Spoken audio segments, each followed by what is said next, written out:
Hallelujah. પ્રભુ ઈસુ ખ્રિસ્તના પવિત્ર સામર્થ્યને મૂલ્યવાન નામમાં આપ સર્વને પ્રેમી સલામ.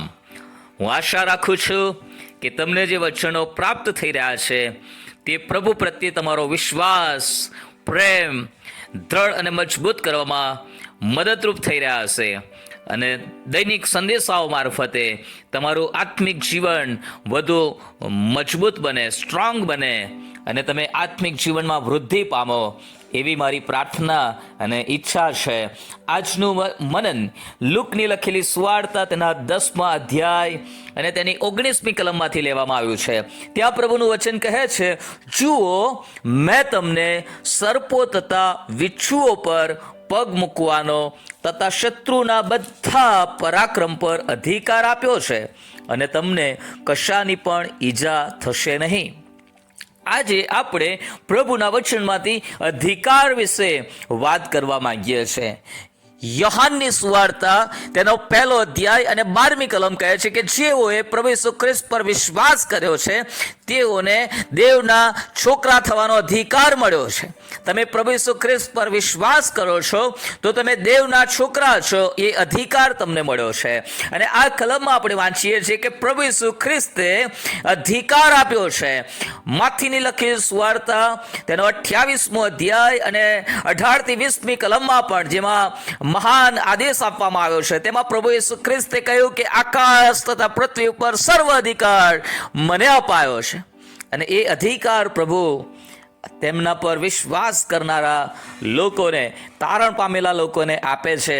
અને પ્રભુ કહે છે કે જુઓ, મેં તમને સર્પો તથા વિચ્છુઓ પર પગ મૂકવાનો તથા શત્રુના બધા પરાક્રમ પર અધિકાર આપ્યો છે. પરમેશ્વરે, પ્રભુ ઈસુ ખ્રિસ્તે આપણને શત્રુ શૈતાનના બધા જ પરાક્રમ પર અધિકાર આપ્યો છે.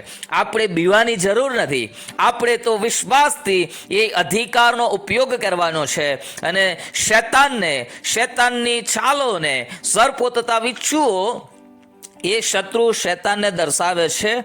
કેમ કે એફેસીઓને પત્ર તેનો 6ઠ્ઠો અધ્યાય અને તેની 12મી કલમથી આપણે વાંચીએ છીએ તો ત્યાં આપણને આખું લિસ્ટ મળે છે આપણા શત્રુઓનું.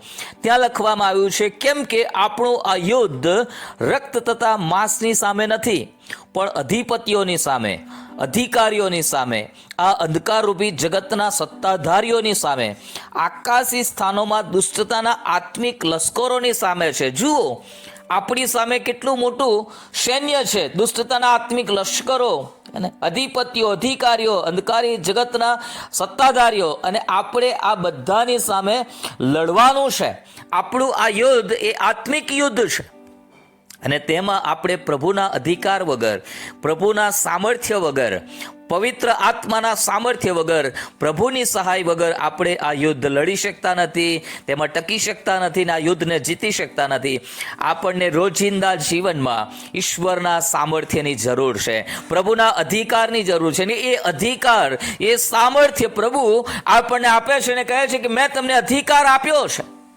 આપણે વિશ્વાસથી એ અધિકારને આપણા જીવનમાં એક્સરસાઇઝ કરવાની જરૂર છે. જ્યારે પણ તમારા જીવનમાં નિરાશા આવી જાય છે, ચિંતા આવી જાય છે, ડર આવી જાય છે, હતાશા આવી જાય છે, શૈતાન તમારા ઉપર હાવી થવાનો પ્રયત્ન કરે છે, પ્રભુએ તમને આપેલા અધિકારનો ઉપયોગ કરો અને એ સર્પોને, વિચ્છુઓ, એ ચિંતાઓ, ડર, ભય જે શત્રુ શૈતાન તમારા જીવનમાં લાવીને તમને આધીનતામાં, તમને બંધનમાં લાવવાનો પ્રયત્ન કરે છે, તેને પ્રભુ ઈસુના નામમાં કચડી નાખો પગ તળે. કેમ કે આપણો પ્રભુ એ ગીત શાસ્ત્રની અંદર એવું પણ કહે છે, ગીત શાસ્ત્ર 91માં તેની 13મી કલમમાં પ્રભુ કહે છે કે તો સિંહ તથા સાપ પર પગ મૂકશે, સિંહના બચ્ચાને તથા સાપને તું છૂંદી નાખશે. છૂંદી નાખવાનો છે. કેમ કે છૂંદી નાખવાનો અધિકાર પ્રભુએ આપણને આપ્યો છે, અધિકાર આપ્યો છે. સાપ, વિચ્છી, સિંહ, આ બધા જ એ શૈતાનના પ્રતીકો પણ બતાવે છે અને તેના ઉપર આપણે પ્રભુના અધિકારથી જીત પ્રાપ્ત કરી શકીએ છીએ. જ્યારે પણ તમારા જીવનમાં એ શત્રુ શૈતાન પ્રબળ થવાનો પ્રયત્ન કરે છે, તમને પાપના બંધનમાં લાવવાનો પ્રયત્ન કરે છે, ત્યારે પ્રભુ ઈસુના નામમાં એ અધિકારનો ઉપયોગ કરો. પ્રભુનું વચન કે જે તમને કશાની હાનિ થશે નહીં. જ્યારે તમે સર્પોને વીંછીઓને પગ તળે છૂંદી નાખશો, તમારે બીવાની જરૂર નથી. હાલેલુયા. પરમેશ્વરની વિરુદ્ધની જે બાબતો હોય, મૂર્તિ પૂજા હોય, તમારા ઘરોની અંદર ઉખાડી નાખો. કેમ કે એવી કોઈ પણ બાબતોથી આપણે ભયભીત થવાની જરૂર નથી. આપણે પરમેશ્વરના લોકો છીએ. પ્રભુએ આપણને અધિકાર આપ્યો છે. અધિકાર સાથે આપણે જીવન જીવવાનું છે.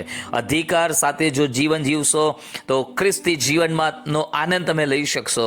પણ તમે અધિકારનો ઉપયોગ કરતા, તમને અધિકાર આપવામાં આવ્યો છે, પણ જો એ અધિકારનો તમે ઉપયોગ નહીં કરો તો તમે ખ્રિસ્તી વ્યક્તિ છતાં તમે બાઇબલ વાંચતા હશો, પ્રાર્થના કરતા હશો, પણ પ્રભુએ જે અધિકાર તમને આપ્યો છે એ અધિકારનો તમે ઉપયોગ નથી કરતા, તો તમે સરળતાથી શૈતાનના તાબા હેઠળ આવી શકો છો. શૈતાન ચાહે તેવો તમારો ઉપયોગ કરી શકે છે અને તમારું લાઈફ રોઈન કરી શકે છે, બરબાદ કરી શકે છે, પણ તમને પ્રભુએ અધિકાર આપ્યો છે શત્રુ શૈતાન પર, તેના બધા પરાક્રમો પર.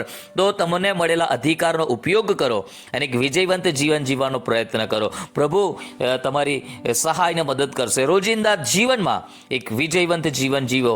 કેમ કે પ્રભુનું વચન કહે છે કે જે કોઈ જગતને જીતે છે એ તો ઈશ્વર પ્રત્યેનો વિશ્વાસ છે. હાલેલુયા. આપણે પ્રભુ પરના વિશ્વાસ દ્વારા જગતને જીતી શકીએ છીએ, વિજયવંત જીવન જીવી શકીએ છીએ. પ્રભુ આ વચનો સમજવાને માટે અને પ્રભુએ આપેલા અધિકારનો ઉપયોગ કરી એક વિક્ટોરિયસ લાઈફ જીવવાને માટે પ્રભુ પવિત્ર આત્મા આપણી સહાયને મદદ કરો. God bless you. Have a nice day.